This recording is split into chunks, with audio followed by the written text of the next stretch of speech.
Dia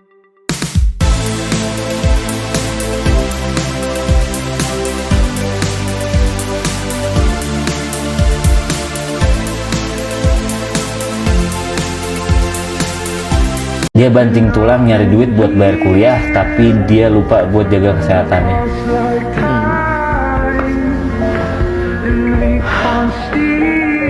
Abang tahu apa yang paling kejam di dunia ini yang tidak diberikan orang lain? Perpisahan karena kematian.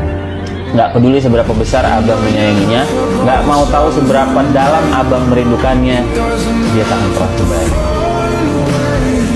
Jadi aku tuh orang insecurean parah. Terus aku sempet kayak konsultasi gitu kan. Terus aku ngerasa aku kau insecurean mulu. Nah katanya dia adalah bangun tidur itu berterima kasih sama diri kita sendiri di kaca. Caranya ngomong gitu kayak kamu cantik, kamu hebat, kamu mantap. Kalau aku tambahin gitu. Jadi aku selalu ngomong Enzi mantap.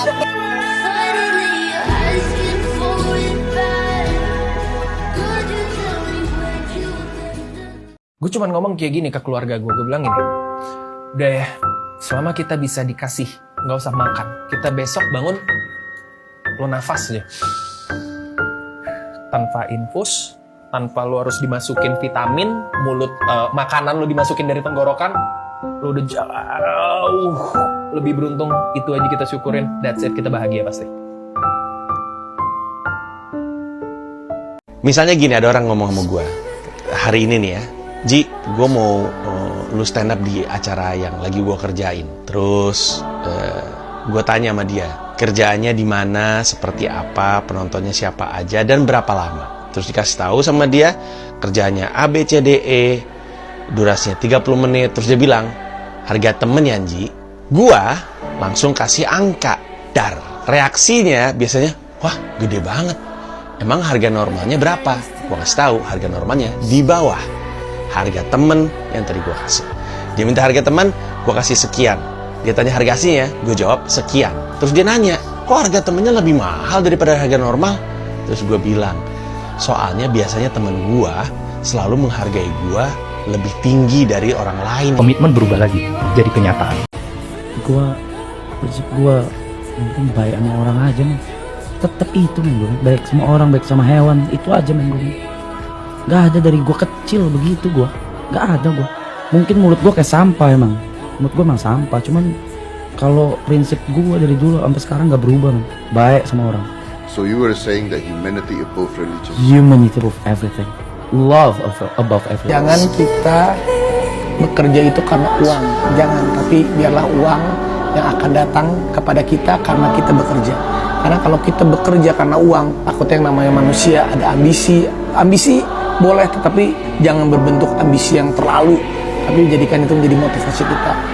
Hal yang paling sulit dilakuin orang dan paling jarang orang mau mengakui itu adalah untuk mencintai dirinya sendiri. Itu kadang-kadang orang gak mau ngakuin. Kayak ini semua is all about money, is all about respect, is all about something high yang mungkin kejauhan lah gitu. Tapi pada akhirnya ujung-ujungnya kalau lu tidak bisa mencintai diri sendiri, tidak bisa menghargai diri sendiri, semuanya ampas bro, asli. Pada faktanya adalah semua kondisi yang tidak siap kita hadapi itu create you big.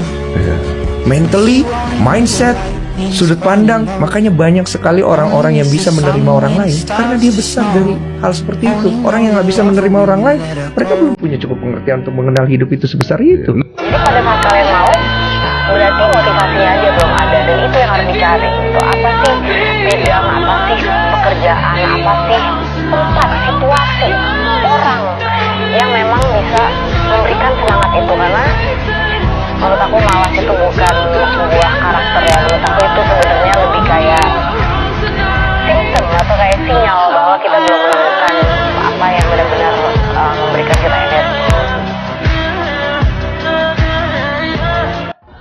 Ada satu ungkapan Cak Lontong, hidup yang tidak dipertaruhkan tidak akan pernah dimenangkan. Dan untuk memulai hal yang baru, mencoba sesuatu yang lain, yang memang terkadang kita harus berani mempertaruhkan apa yang kita punya. Kalau gue mati, gue gak takut mati bro. Yang gue takut adalah ninggalin anak gue. Yes, betul. Lu kepikiran gitu gak sih? Saat ini hidup gue memang untuk anak-anak gue doang. Udah. Nah, gue punya kesimpulan. Apa itu? Orang-orang anjing kayak kita, kalau punya anak adalah ayah yang baik. Nah, bener. Apapun pekerjaan lu, apapun yang lu kerjakan, apapun yang jadi dunia lu, Ingat baik-baik pesan ini. Jangan pernah sia-siakan setiap 5 menit kesempatan yang diberikan kepada lo. Karena lo gak akan pernah tahu, bisa jadi 5 menit itu justru yang akan mengubah hidup lo selamanya. Kalau motivasi lu cuman mau bikin duit cepet atau kepengen jadi entrepreneur, nggak bakal jadi, nggak bakal 100% gagal pasti. Motivasi utama entrepreneur yang saya lihat yang bisa naik adalah orang-orang yang nggak kuat ada suatu masalah di dunia nyata yang dia harus solve. Dia gemes, dia ngelihat ada suatu masalah, ini masalah besar, kenapa sih nggak bisa dibenerin? Lalu dia mengambil langkah untuk men-solve masalah tersebut. Nah itu biasanya orang-orang yang langsung mental bisnisnya. Tetaplah sederhana. Kenapa? Karena ketika kamu sederhana, pasti kamu akan peka. Iya.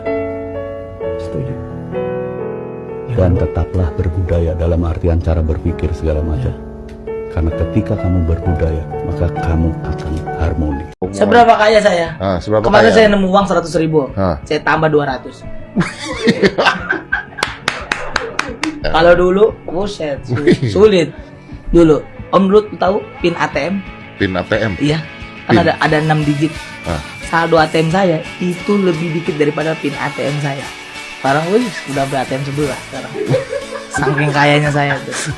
Kalau dulu saya datang ke ATM, orang lain kan pengen ngambil duit. Saya datang ke ATM, ngambil hikmahnya aja.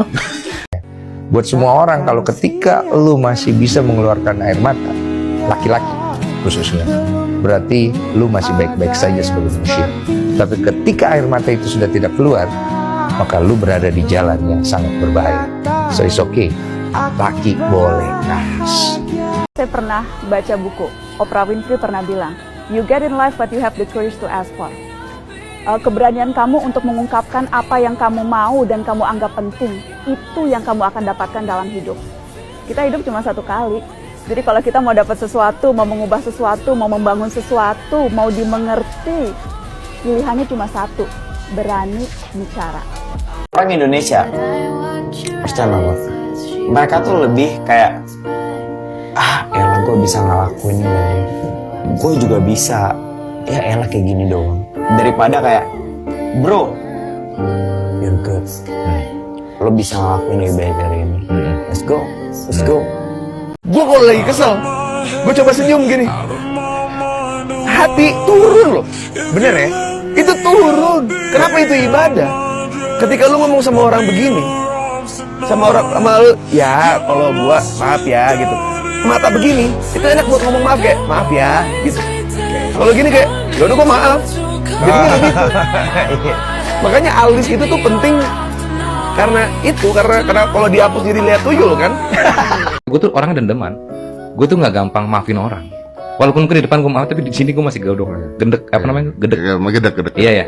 Udah gitu, gue cuma dalam hati gue akan buktiin kok. Suatu ketika nanti lu akan butuh gue. Aku berusaha untuk membuktikan ke orang lain bahwa aku bukan seperti apa yang mereka bayangkan. And that really sucked.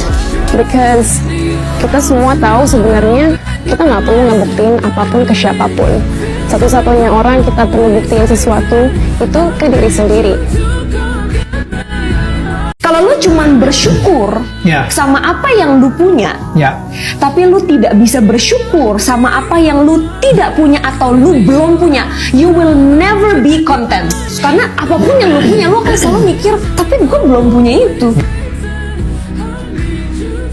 Saya bilang, tidak ada gunanya Anda IQ-nya tinggi, tapi pemalas, tidak memiliki disiplin. Yang penting adalah Anda sehat, mau berkorban untuk masa depan yang lebih cerah.